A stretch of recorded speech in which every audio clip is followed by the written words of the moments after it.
如果一个女生可以把阳明心学当中的核心思维运用到两性关系和个人成长当中，那么她的人生会开挂。今天我们来讲一讲心即理如何运用到关系当中。心即理，它的意思是心被视为人的本质，认为人的心灵包含一切的真理，只有发掘心中的真理，你就能够理解自我，能够理解自己与他人与天地之间的关系。用心理学来讲，就是一句话：客观世界是不变的，我们都是带着主观的视角来看这个客观世界，每一个人看到的世界不同，就形成了不同的世界观。那心即理如何运用到关系当中？第一个就是要以自己的情绪和感受为标准。恋爱关系它本身是一个二元关系，它不是一元关系，两个人之间就是会有不同的世界观，也会有不同的课题，也会有不同的差异。你永远都没有办法去要求和改变别人按照自己的标准来爱自己，你就只能够去评估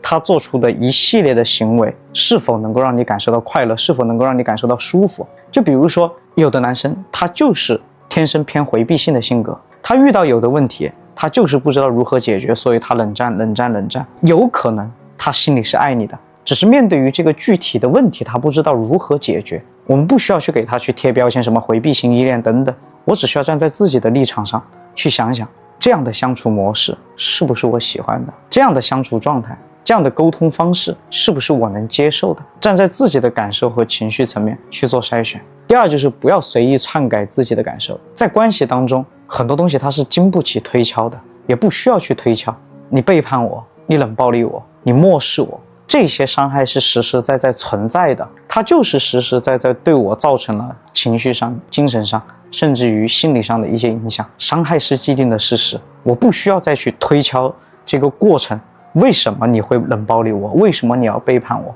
伤害既然已经成立，你在感受层面上不舒服，就不需要再花大量的时间去洗白去探索，因为越往深了去推敲，你越会合理化它的一些问题，从而忽视掉自己原本最真实的感受。第三，要建立自己的评判体系，建立自己的标准。为什么现在很多女孩子她谈不好恋爱？不是因为她情商低，也不是因为她恋爱脑，就是因为没有标准。每一个人都是环境的产物，很多时候我们失败都是因为认知不够。眼光放远一点，你就能够看到真正的本质。你看在以前，爸爸妈妈教育一个女生，会跟一个女孩子讲，你要找一个工作稳定的、有上进心的、孝顺的、有责任感的男生。你的标准永远都是基于这个男生他本身的优势上。换句话来讲，你永远都是一个客体。但是没有一个父母会跟一个女孩子讲，女儿，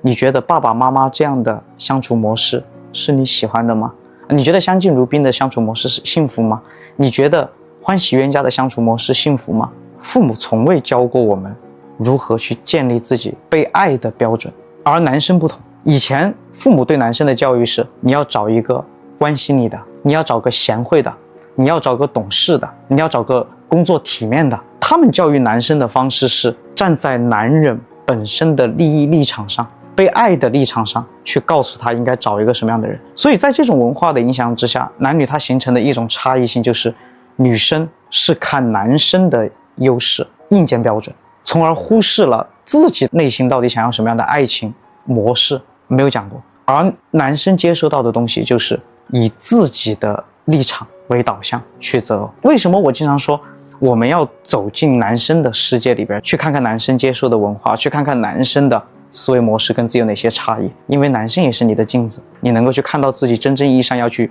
迭代的认知到底有哪一些。所以自己的爱情你是不需要有外界来定义我应该去做何选择的，而是我要去看看自己我内心期待的两个人在一起的生活模式是怎样，幸福的方式是怎样，快乐的方式是怎样。只有我自己能够去建立我自己在恋爱当中被爱的标准，我才能够逐渐的清晰的知道什么样的人适合我，我才能够真正意义上在跟一个男生去接触的时候去关注到